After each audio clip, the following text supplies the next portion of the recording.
Okay, so let us start now. Let us start now next part in Indian polity, that is preamble of Indian Constitution.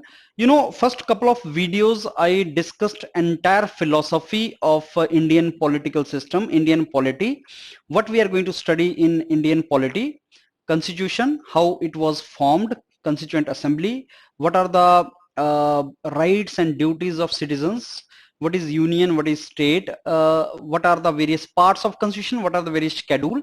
That brief was given. Now we are entering into details of each one of them, and that is the best way. You know, you should make some kind of linkages and keep on expanding those linkages.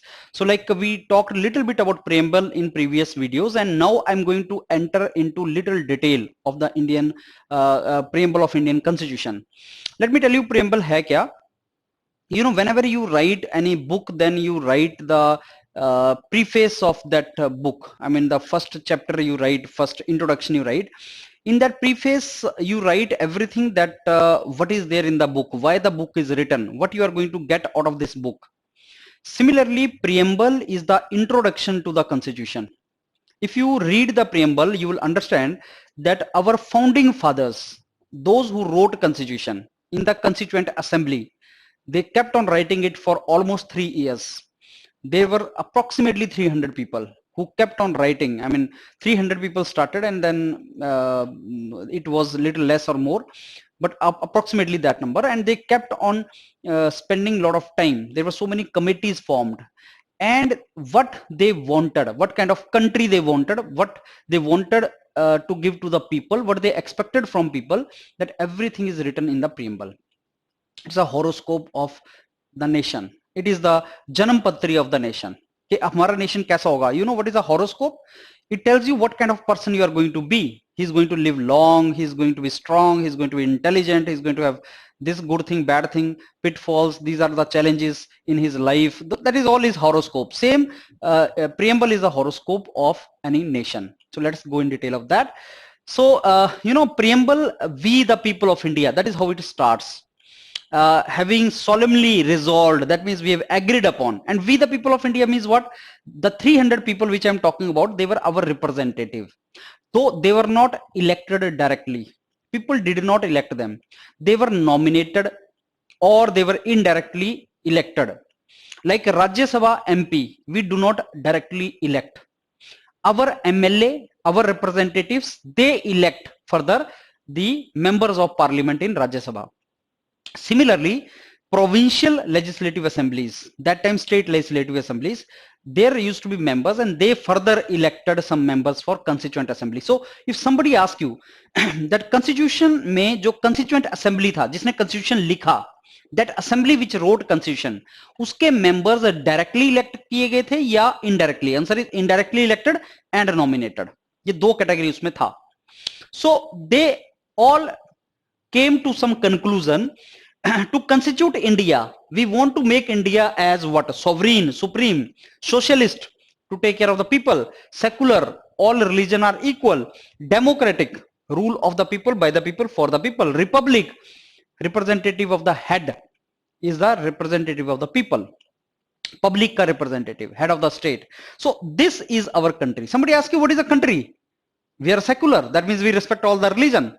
We are democratic, that means people have the ultimate power. Sovereign, we are not under anybody, we neither threaten anybody nor we get threatened by anybody. We are supreme in our own domain. Socialist, I mean, we want to work for people. So this is the country we want to make it. Now this is the actual preamble, what you read in NCERT book. If you open, then this is what you will come across. This is the constitution. Now in constitution we will be discussing about all these terms there. है क्या? आपको जो term याद रखनी है वो ये है: socialist, sovereign, socialist, secular, democratic, Republic. You should know the meaning of each term of mentioned here. This is our country. Somebody asks you, what is preamble? Sir, preamble tells what kind of country we want. What kind of country do you want? Sovereign, socialist, secular, democratic, republic. रट लो उसको. This is the country we want. अच्छा, what it wants to give to its citizens. The country, what constitution envision? Constitution says that the citizen of this country should get what? JLEF. JLEF. Justice, liberty, equality, fraternity. These terms are more motivated by French Revolution. I will discuss that later on. French Revolution से हमने इसको उठाया. That's it. These two things are there. What country you want? This. What you want to give to this your citizens? This. And another information, 26th November 1949 ko we adopted it. Don't say 26th January 1950. That day is the commencement day. That day constitution came into force, implemented, but adopted, rectified, accepted 26 November 1949. Do hereby adopt, enact and give to ourselves. Who is supreme? Constitution, judiciary, executive, legislature, or people? Answer is people. From where you know the people are supreme? From the preamble. We the people of India give to ourselves this constitution. So who gives constitution to the nation? People of India. Not we the constituent assembly of constitution. No, we the people of India. And you know, there are some certain things mentioned here, that certain things were incorporated in 1976. 42nd amendment 1946 में 3 changes were brought. These 3 changes you should know are to be basically we are going to discuss that. 3 changes were brought in the constitution, that obviously we are going to discuss in detail once it comes. I will discuss that with you. This is the Indian constitution. Now we have taken the this is the preamble of Indian constitution, and we have taken this preamble from the preamble of United States of America. We the people of United States of America. I mean the similar kind of thing. So if you ask you from where you have taken the preamble, answer is we have taken the preamble from Constitution of America. Fine. So next go. Some important points I want you to understand in this. What are some important points? So what are these important points now? See this. Preamble is nothing but preface, introduction, identity card to the constitution. It is an introduction to the constitution. American constitution was the first to have preamble. Thereafter, you know, American constitution was formed long back, 1776 or something. You remember I gave you one previous slides may have discussed with you American constitution. It was very old American constitution. Jawaharlal Nehru gave objective resolution on 13th December 1946. Sometime in exam direct question will come. Preamble is based upon what? Objective resolution. Who gave that? Jawaharlal Nehru gave that. When? 13th December 1946. It was given on that. When was the first meeting of Constituent Assembly? 9th December 1946. So you need to memorize these dates. 9th December 1946, 13th December 1946. Some dates you need to remember in preamble, and that I'm marking with the red line also. What were the, now this objective resolution became the basis of a preamble. So preamble actually is related to that only. I will show you objective resolution also. 42nd Amendment Act during national emergency of Indira Gandhi 1975 to 77. 42nd Amendment came in 1976, in which it is said that Indira Gandhi changed almost entire constitution, and that is called a mini constitution statement. 42nd Amendment Act I will cover differently. There are so many changes. Preamble has been changed only once in the history of Indian constitution, that is 1976. And what was introduced? 3 terms: secular, socialist, integrity. Secular, socialist, integrity. These 3 terms were added into. Socialist term was not added earlier. You understand? Secular we are, but the term was added later on. Indian preamble has only been amended once. That is what I told you. So remember these couple of things. We need to understand that. So what preamble tells us? I mean, preamble is created to tell you what? It tells you that ultimate authority is with people of India. We the people of India, you know. From there you understand that people are ultimate authority. India is what kind of country? Sir, sovereign, socialist, secular, democratic republic. What is the objective of the constitution? To provide JLEF to the citizens. To provide JLEF to the citizens. What is the date of adoption of the constitution? So 26th November 1949 is the date of adoption of constitution. So these are the things we get to know from constitution. Right? We, the people of India, having solemnly resolved to constitute India into sovereign, socialist, secular, democratic republic, and to secure to all its citizens, this all we have already understood. So socialist, secular, integrity, these three terms were added later on. This is all about your preamble and what you understand from this. Now I explain you some terms which we have discussed here. Okay, what is the meaning of sovereign?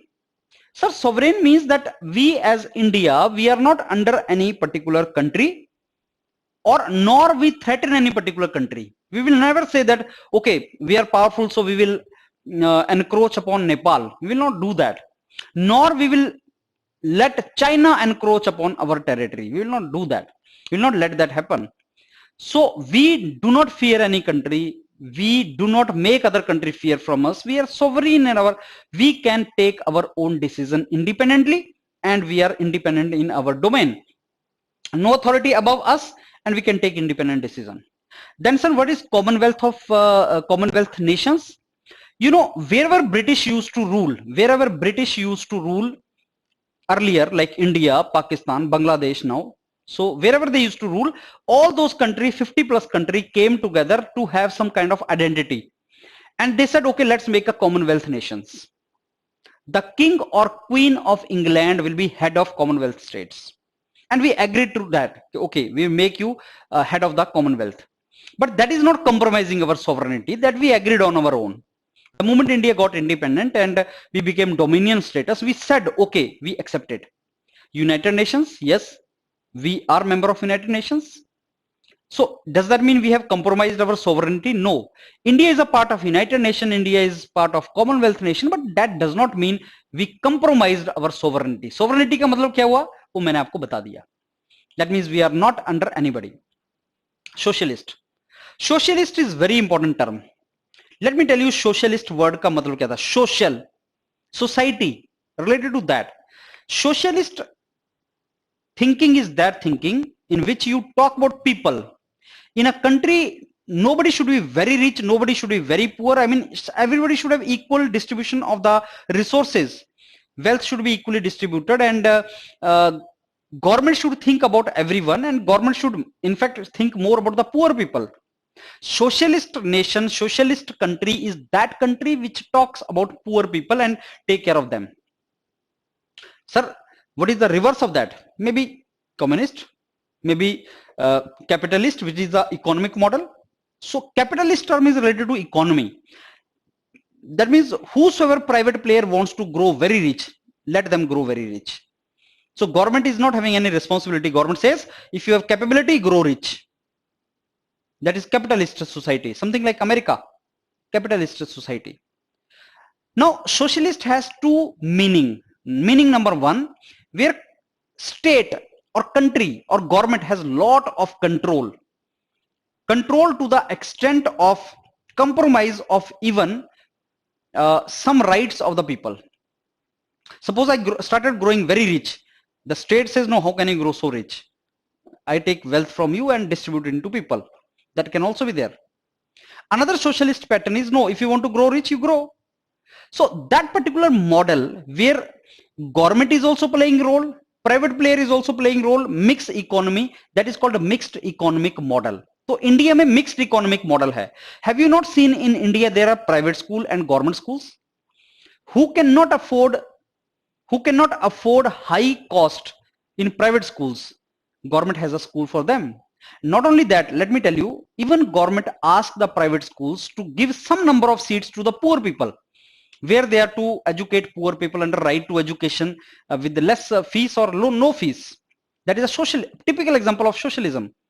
But government will not force all the private schools to increase the number of seats to 50%. That will be radical approach of socialism, communistic socialism. So there are two things, you know, communistic socialism. There is a communistic socialism and there is a democratic socialism.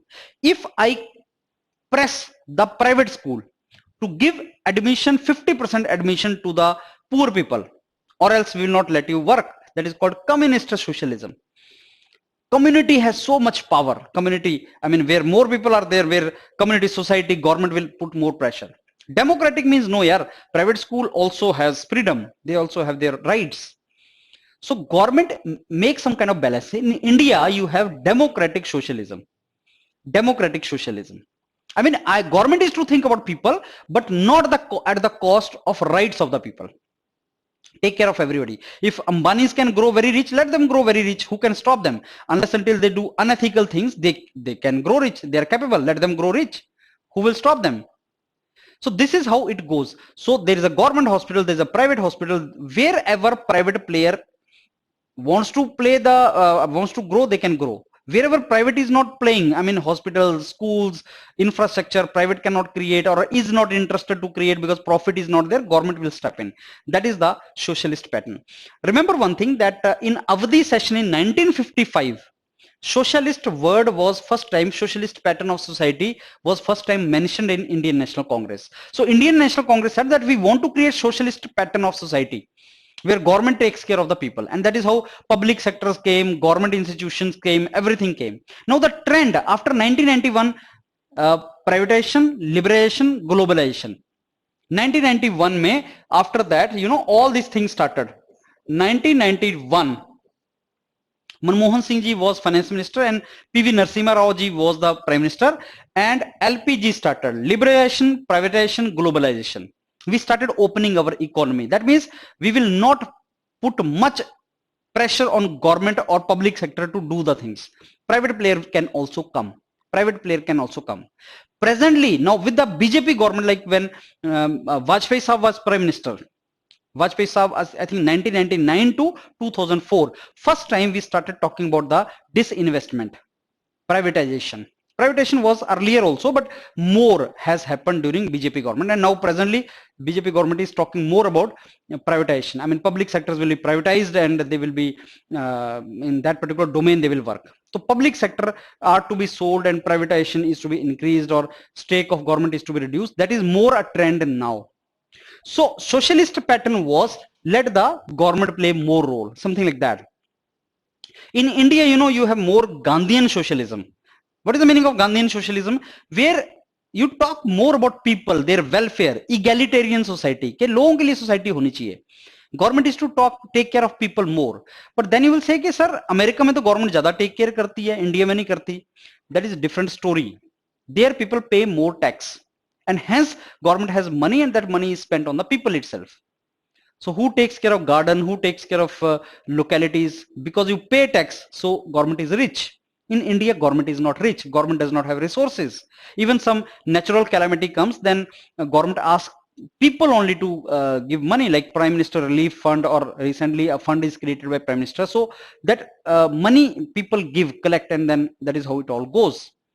I'm not blaming government for this, but you see, our government is not rich. So whatever resources we have to properly utilize those resources. But whenever government will feel like, government is going to play the role of socialist government. So this is socialist pattern of society. First time in Avadi session mein we did this.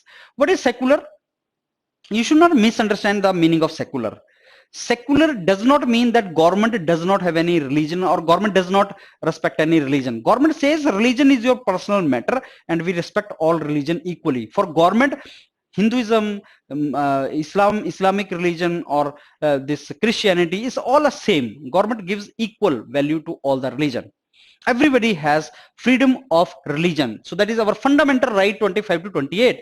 I will discuss with you separately fundamental right. So in that 25 to 28 articles are related to religion, freedom of religion, equal value and respect for all the religion. That is secularity.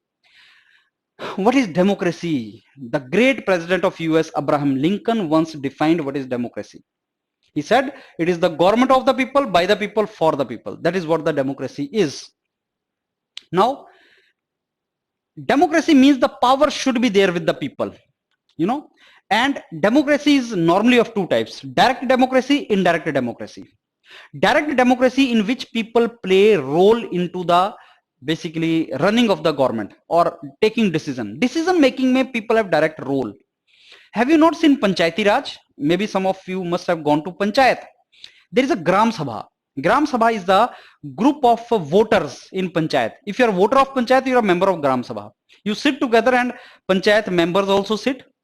Maybe president and members, panch or sarpanch, everybody sits together and you tell that this work is to be done. That means you are directly taking part into the governance or decision making. That is called direct democracy.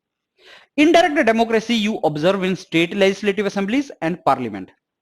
So in India, there is a three-tier structure: parliament, legislative assemblies, and gram panchayat. Parliament at the top, MPs, we elect them. State legislative assemblies, MLA, we elect them. And then they further take decision on our behalf. Do you ever go to parliament and take decision? No. Do you debate? No. In state legislative assemblies? No. In Gram Sabha? Yes. So Gram Sabha, direct democracy, and parliament and state legislative assemblies are basically indirect democracy. In which country do you observe direct democracy? Switzerland kind of countries. Entire country mein there is a direct democracy. People are so much involved in taking decisions. So referendum and plebiscite, these are the two words you should know. What is referendum and plebiscite is when people are asked some question and they give their opinion and you decide accordingly. Like, you know, many times related to Jammu and Kashmir, this referendum term comes, where some section of people, political section in Jammu and Kashmir, they used to say that people should have referendum there, whether they want to be part of India or Pakistan. Let's ask people. So that thing is called referendum or plebiscite. When people are asked and they have to take the decision, that is called plebiscite or referendum. As of now, whatever decision government takes, who takes the decision? Council of Minister. Who are the Council of Minister? They are the MPs. Some of them become ministers. Executive body headed by Prime Minister. And who are MPs? We elect them. So the moment we elect MPs, some of them become ministers and then they run the government, they run the country. This is how it goes. Egalitarian society means the society in which people enjoy the rights, political freedom, social freedom, economic freedom. I mean, that society in which people find okay, they're happy. That is called egalitarian society. Republic is made up of two words, you know. Republic is made up of two words, representative of public. Republic. Re stands for representative. Representative of public. Head of the state, country का जो head है, he is representative of the public. I told you that head of the state and head of the government are different things. Head of the state means president and head of the government means prime minister in India. Head of the government means real executive, जिसके पास actual में authority है, and head of the state means जो नाम का है. You know, sometimes mama is more strong than papa in the home. लेकिन नाम किसका चलेगा? हमेशा फादर का. Whenever some new visitor comes, किससे मिलना है? पापा से मिलना है. And he will ask, can we do this? And papa is not a real authority. So papa goes running to the mother. Can we do this? And the mother says, okay, we can do that. And papa gives the, you understand that story? So who is the real power and who is the nominal power? I mean, naam ki power or kaam ki power. So naam ki power is president and kaam ki power is prime minister. Representative, जिस country में head of the country is representative of public, that is called republic. What are the example? India and USA. President. In USA, president is head of the state also, head of the government also. Is a real powerful man. In India, head of the state is different, head of the government is different. Narendra Modi ji is more powerful than the president. But in US, head of the state and head of the government is the same fellow. More powerful, right? Is there any country which is not republic? Yes. Head of the state is king in England. Prime minister is different, though that is more powerful. But the head of the state is king for the last 50 years, the same fellow. He is not elected after 5 years. Like in India, after every 5 years, president is elected. In US, after every 4 years, president is elected. In France, every 7 years, president is elected. So there is a time duration. In China, for lifetime, you know. So this justice, understood? Republic, what is justice? Justice तीन तरह का होता है, political, social, economic. Political justice, मेरे को आपको political justice देना है. Political justice is given in our constitution under part 3, which is fundamental rights. Very important part. So out of 25 parts, which is the most important part, I'll say part 3 is very important. Fundamental rights, that is something which is our power. Citizens को जो rights हैं, fundamental rights, जो Supreme Court protect करता है, that is something which Constitution has given us to protect us from government. Government has power, government has authority, government has gun, Let us say government has rules, policies, but who protects us from power of government? Suppose fundamental rights. So political rights, socio-economic rights are mentioned in directive principle of state policy. I will discuss that. DPSP, directive principle of state policy, part 4 के अंदर है, अभी भूल जाओ इसको. तो sir हमारे कौन कौन से राइट्स होते हैं? पॉलिटिकल राइट्स होते हैं एंड हमारे सोशियो इकोनॉमिक राइट्स होते हैं. Right to education political right नहीं है, सोशल राइट है. Right to work socio economic right है. Whatever government wants to do to us in field of social affairs, social this thing, that is called socio-economic rights. So political rights and all the socio-economic rights provide the justice to people. You know, these are justice. And French Revolution 1917 inspired the idea of justice in Indian Constitution. Justice should be given to the people. That is the meaning of it.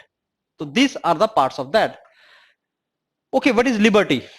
Liberty concept is related to equality, fraternity, and it is taken from French Revolution. You know, JLEF, justice, liberty, equality, fraternity, these all terms are mentioned in preamble, in which two revolution we can refer, French Revolution and Russian Revolution. These revolutions were by the people for fighting against particular government, and the government was not taking care of the people. Government was more I'll say against people, and it was exploitative government. So people revolted, and when people revolted, then in that revolution people got some rights. So those rights are only mentioned. So liberty is also from French Revolution. Liberty, equality, fraternity. Liberty simply means that you will have some kind of freedom. But yes, these are not absolute. They are not absolute, but with some qualifications, with some exceptions. You can move anywhere in the country. That is your liberty, freedom, fundamental right. But if you say, okay, sir, I can move anywhere in this country, so I want to enter into cantonment area or army cantonment, or I want to enter into, let us say, some prison is guarded by police. I want to enter into that. You cannot do that. So wherever national security is involved, or wherever some restriction is involved, you cannot enter into some private person's property. Your liberty has some restrictions, though you will be given liberty, but that is not absolute. It is with some restrictions. So liberty of thinking, belief, faith, worship, you can speak anything. I mean, you can criticize anybody, but not to the cost of social order. I can criticize even, let's say, Prime Minister of India, but I cannot abuse. I cannot be abusive in that. I can criticize his decision. I may say that this decision of Prime Minister I don't accept, but you cannot be abusive. So your liberty should be within particular constraints. Equality means equal opportunities and equal status to all citizens. I'm citizen of India, you are also citizen of India. Constitution assumes you equal. No, but sir, I'm rich. Does not matter. Sir, I'm Muslim, he's Christian. Does not matter. Sir, I'm more qualified. Does not matter. Sir, I'm boy, he's girl, she's girl. Does not matter. So irrespective of caste, religion, creed, sex, religion, so you are to be treated equally by constitution. Some fundamental rights are very, very important. You should know that. Fundamental rights are mentioned in part 3, and there are Article 12 to 35 are fundamental rights. I will discuss that in detail.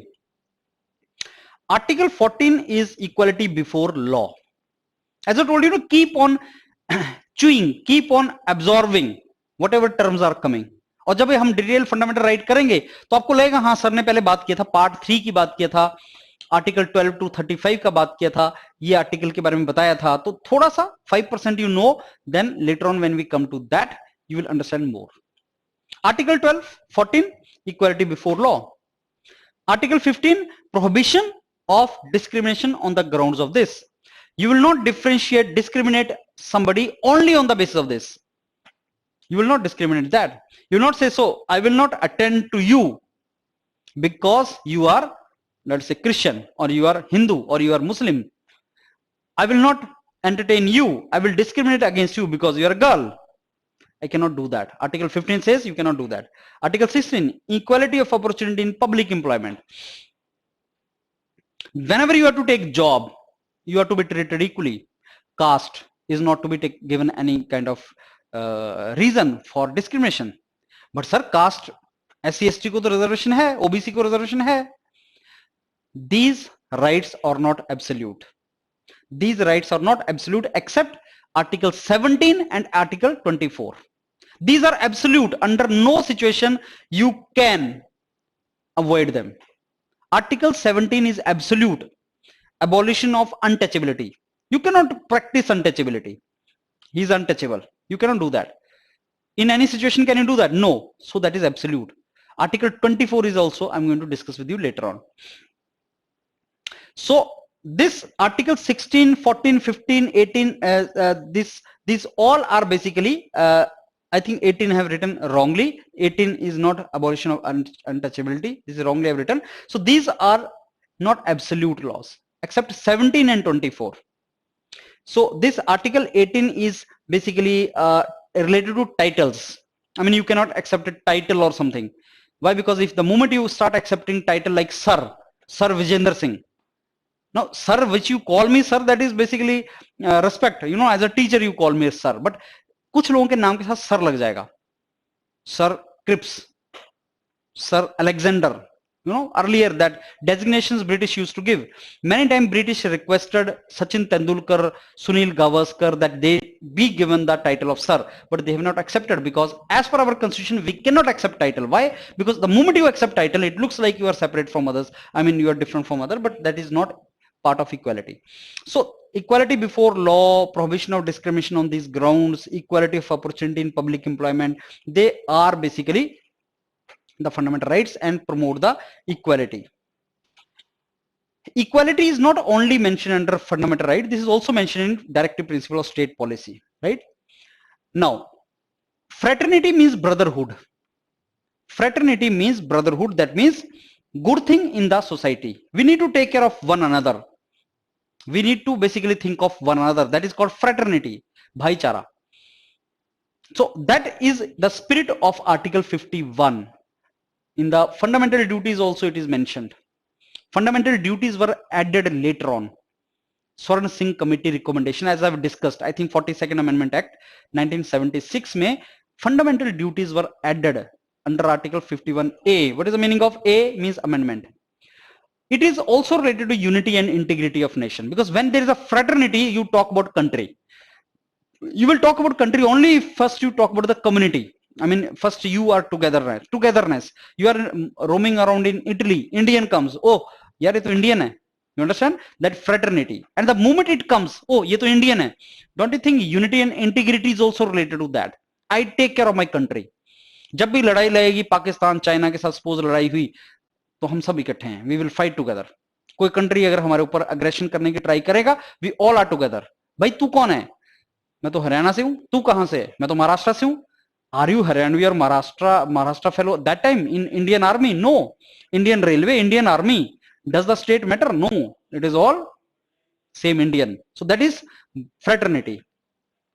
So this word integrity later on was added 42nd. So fundamental duties initially were in the beginning when it were added 76 May, there were 10 fundamental duties. Then 11th fundamental duty was added when right to education came. So there are 10 fundamental duties: to abide by the constitution, to uphold sovereignty, unity, integrity of India, promote harmony and spirit of common brotherhood. They see this, to promote harmony and spirit of common brotherhood, this thing. Renounce practices derogatory to the dignity of women. You know, women are part of our society. They are, we are same, men, women, the same, you know, human beings, same Indian citizens. But you should respect women. Don't do anything which is derogatory to the dignity of women. That is also part of this. So this fraternity is a very broad term. It talks about unity or integrity. It talks about the dignity of women. It talks about many other domains. You know, you need to talk about your environment, take care of your environment, public property. You have to safeguard, cherish and follow noble ideals on the basis of which we got freedom. So this all is basically fundamental duties. There are 10 fundamental duties. I'm going to discuss these in a separate video, but as of now we were discussing about this. So what preamble tells us? Somebody asks you, what is your preamble telling you? Answer is, sir, it is giving us the philosophy of constitution. what constitution wants. Vision, dream, aspiration of the founding father. The people who wrote constitution, what was their vision for the country?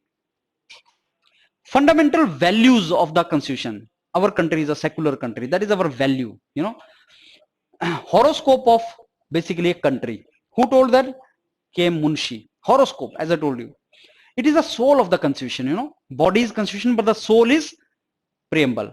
It resembles a declaration of independence of USA. No, USA there is a declaration document, declaration of independence. It looks like the same. First Chief Justice of India, Justice Hidayatullah, first Chief Justice of India, he said this particular statement. So what is the status of preamble now? Can preamble be amended, changed? Yes, it has already been done. And something which you can change is a part of constitution. Many times question comes, is preamble part of constitution? Yes, it is part of constitution. Can it be changed, amended? Yes, it can be amended. Is it justiciable? No. You know what is the meaning of justiciable? Whatever is written in constitution, can you approach Supreme Court for it? No. Like fundamental right. Sir, I have this fundamental right, but government is not giving me this. Can I go to Supreme Court? Yes, you can go. But there are certain things mentioned in constitution for which you cannot approach judiciary. Because founding father said that government, whenever government will feel like, government will give you this. They are our aspirations. If you tell your kid, you know, I want that when you grow up, I will give you a car, I'll give you a house. That is your vision for your kid. But suppose someday he says, you promised me you will. I did not promise you. I said I may give you. Preamble में वही चीज लिखी है. It is not non-justiciable. Hey, you cannot approach judiciary for implementation of something written in this. Same DPSP, Directive Principle of State Policy, are not justiciable. You cannot go to judiciary and say it is written that right to employment hoga to diya nahi hai hame. You cannot go. You cannot do that. Right? So I believe now, I think we have done this particular topic, that is preamble, and I'm very sure you people are comfortable with this.